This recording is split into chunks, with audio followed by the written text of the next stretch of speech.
Existe uma coisa estranha sobre a nossa infância. Milhões de pessoas cresceram em cidades diferentes, assistiram a comerciais diferentes, usaram computadores diferentes. E ainda assim, quando lembram de como imaginavam o futuro, parecem lembrar exatamente da mesma imagem. Como isso é possível?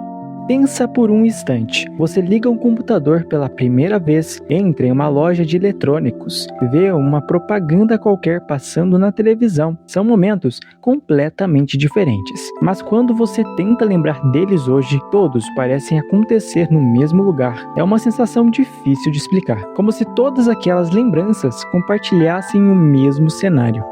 Um mundo limpo, silencioso, brilhante, onde a tecnologia parecia leve, quase viva. E o mais curioso é que ninguém nunca parou para ensinar essas imagens para a gente. Ela simplesmente apareceu, de novo e de novo. Nos comerciais, nas caixas dos produtos, nos sistemas operacionais, nas propagandas de internet, nos celulares. Como se existisse uma ideia de futuro que todo mundo já conhecia, mesmo sem perceber. Na época, isso parecia completamente normal. Hoje, parece uma coincidência grande demais. Então quero te propor uma coisa. Feche os olhos por alguns segundos. Agora tenta imaginar como o ano de 2025 parecia em um comercial de 2006. Não precisa pensar muito. Qual foi a primeira imagem que apareceu? Talvez um céu azul, talvez uma superfície de vidro, talvez água cristalina, talvez uma tecnologia tão limpa que parecia não fazer parte do mundo real. Agora vem a pergunta que realmente importa. Por que foi exatamente essa imagem? Quem convenceu tanta gente de que o futuro teria aquela aparência? Porque não estamos falando de uma única empresa, nem de um único comercial. Estamos falando de centenas. Empresas diferentes, países diferentes, produtos completamente diferentes. E mesmo assim, todos pareciam imaginar o mesmo amanhã. Durante muito tempo, eu achei que isso fosse apenas uma coincidência. Mas quanto mais eu prestava atenção, mais aquela coincidência deixava de parecer coincidência. E foi aí que eu percebi que talvez a pergunta estivesse errada. Talvez isso nunca tenha sido sobre uma estética, nem sobre computadores, nem sobre tecnologia. Talvez fosse sobre uma ideia, uma promessa tão presente que uma geração inteira passou a enxergar o futuro através dela, antes mesmo de perceber que ela existia.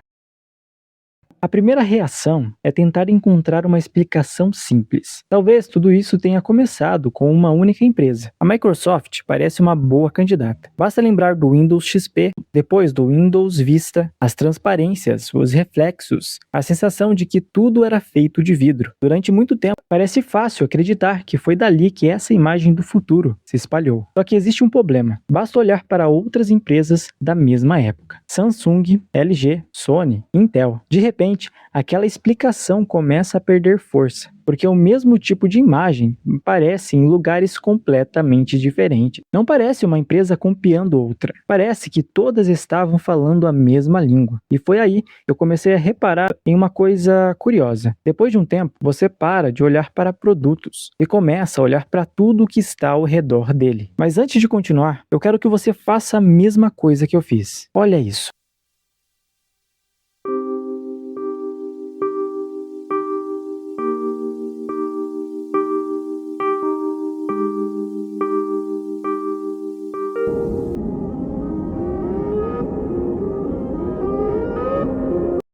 Percebeu alguma coisa? Agora esquece computadores, esquece celulares, esquece os logotipos. Olha apenas para o cenário. É quase como um jogo. Você começa procurando um computador e termina prestando atenção no céu atrás dele, na água, nas folhas, nos reflexos. E quando você percebe isso, fica difícil deixar de ver. A água está em todo lugar, não para explicar tecnologia, mas para transmitir uma sensação. O vidro também. As superfícies parecem limpas demais, as cores parecem calmas demais, até a luz parece diferente. E existe um detalhe ainda mais estranho. Não é apenas o que aparece, é o que nunca aparece. Quase não existe ruas lotadas, não existem fios espalhados, não existe fumaça, nem bagunça. É um futuro cheio de tecnologia, mas completamente vazio de problemas. Como se inovação e tranquilidade fossem exatamente a mesma coisa. Talvez seja por isso que tantas pessoas têm a sensação de que todas aquelas lembranças aconteceram no mesmo lugar, porque de certa forma aconteceram.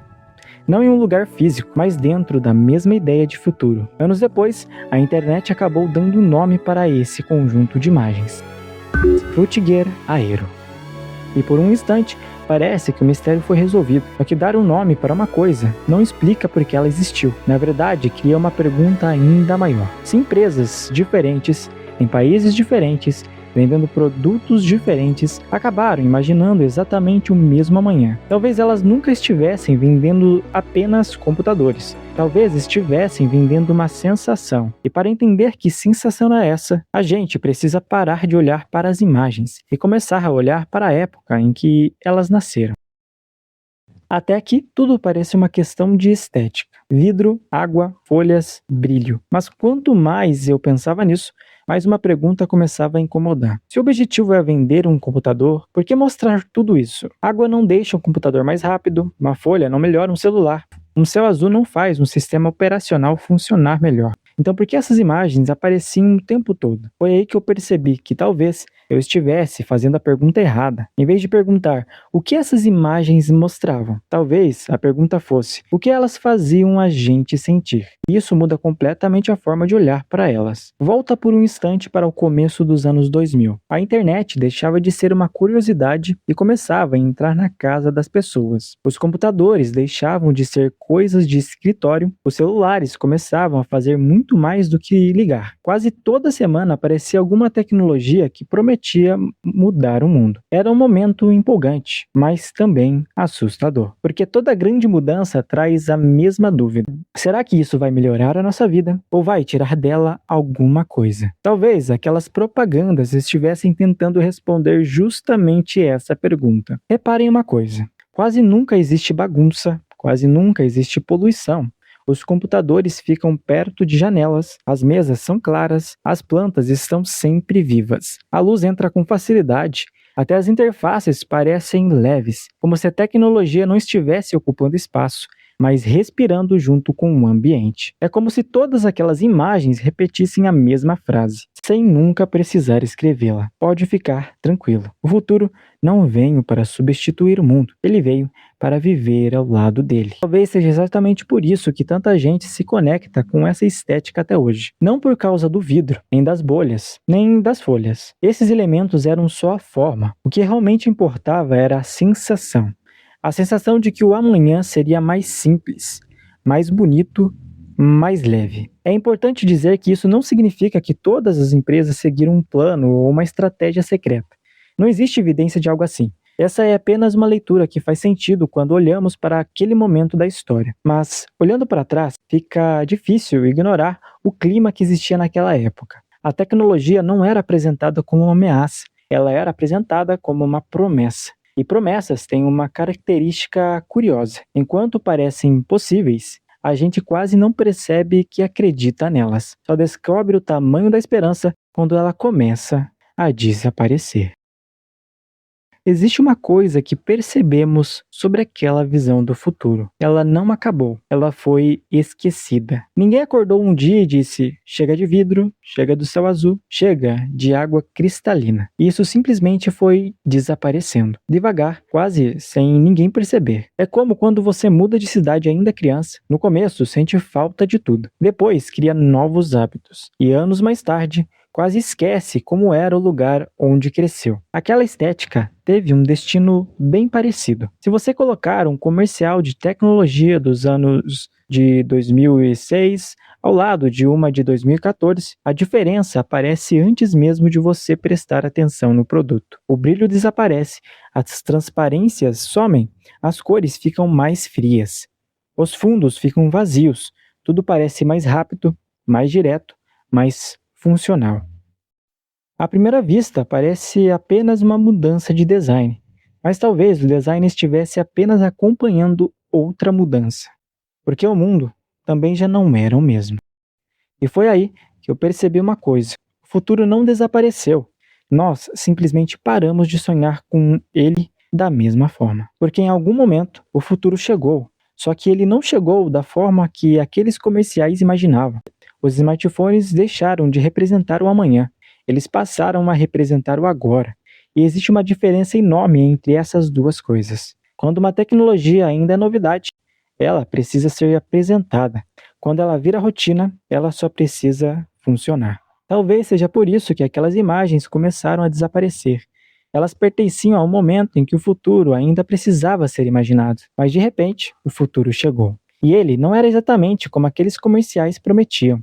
As redes sociais aproximaram pessoas, mas também criaram novas formas de comparação. A internet conectou o mundo, mas também trouxe excesso, ruído, pressa. Os algoritmos aprenderam a nos conhecer, mas nós começamos a entender cada vez menos o que eles faziam conosco. Sem perceber, a pergunta mudou. Antes era: como será o futuro? Depois passou a ser: será que esse futuro é mesmo bom? E quando essa pergunta mudou, a maneira de representar a tecnologia mudou junto. O flat design não apareceu apenas porque era moderno. Ele fazia sentido para um mundo que já não queria sonhar, queria velocidade, eficiência, simplicidade. O mundo que vivemos hoje. Talvez por isso aquelas imagens tenham começado a parecer ingênuas. Não porque fossem infantis, mas porque carregavam um tipo de otimismo que estava ficando cada vez mais raro. O mais curioso é que quase ninguém percebeu essa mudança acontecer. Nós percebemos quando nasce uma tecnologia, percebemos quando um produto deixa de existir, mas dificilmente percebemos quando deixamos de imaginar o futuro da mesma forma. E talvez tenha sido isso exatamente o que aconteceu. Sem despedidas, sem anúncios, sem que quase ninguém notasse. Até que, muitos anos depois, bastou uma única imagem daquele antigo amanhã aparecer na internet para milhares de pessoas sentirem saudade de uma época que nem sabiam que tinham perdido. Existe uma coisa que continua me intrigando depois de olhar para todas essas imagens. Não é o vidro, nem as bolhas, nem um céu absurdamente azul. É outra pergunta.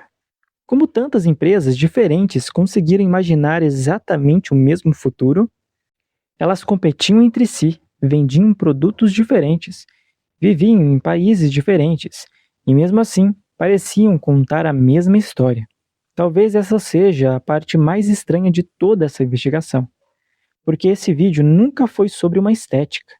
Frutigueiraeiro foi apenas o nome que demos às pistas. O verdadeiro mistério sempre foi outro. Porque por alguns anos, uma geração inteira aprendeu a imaginar o amanhã da mesma maneira. Os comerciais eram diferentes, produtos diferentes, mas a promessa era sempre a mesma. A tecnologia tornaria o mundo mais limpo, mais simples, mais humano e mais bonito. E talvez o mais curioso seja que essa promessa nunca foi oficialmente cancelada. Ninguém apareceu dizendo foi um erro, foi um engano. Nós imaginamos o futuro errado. Ela apenas começou a desaparecer. Devagar, até que um dia, olhar para aquelas imagens passou a parecer olhar para um universo que nunca existiu. Penso que por isso elas continuam voltando. Em vídeos, em músicas, em wallpapers, em comunidades inteiras da internet. Não porque as pessoas sintam falta de botões transparentes ou de folhas verdes no canto da tela, mas porque aquelas imagens registraram uma coisa muito mais rara.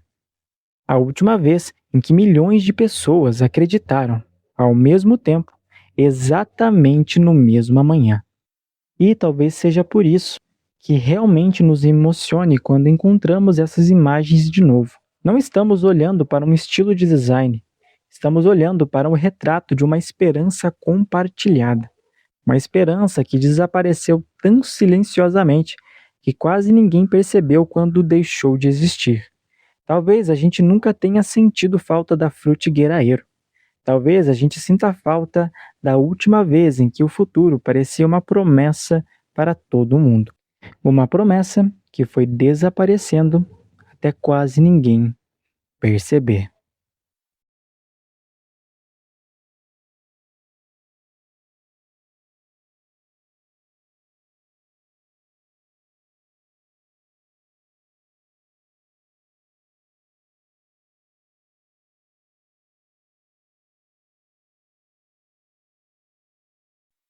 Agora eu quero saber uma coisa. Quando você pensa no futuro, ele ainda aparece alguma imagem?